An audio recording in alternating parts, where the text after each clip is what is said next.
tanang panahon. Daygon ko ang Ginoo sa tanang panahon. Ang iyang kadayganan maaniya kanunay sa akong baba. Maghimaya ang akong kalag diha sa Ginoo.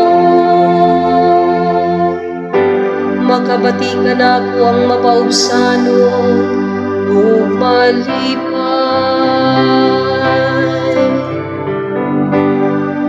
Daygon ko ang Ginoo sa tanang panahon.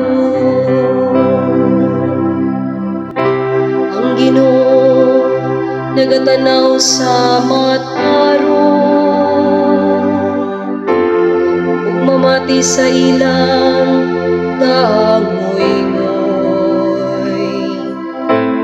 Ang Ginoo nagasudya sa mga nagbuhat og dautan,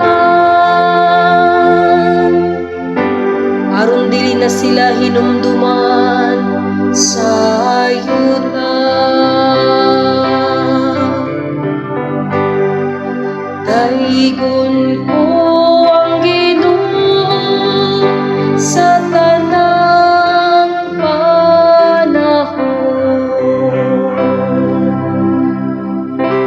Sa pagtuaw sa matarong, nagapatalingog ang Ginoo kanila.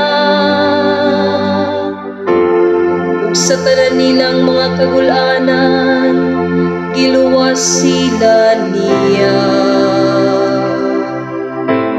Ang Ginoo haduol sa mahinulsulon ug kasing-kasing, ug luwason niya ang mga nag-uusig.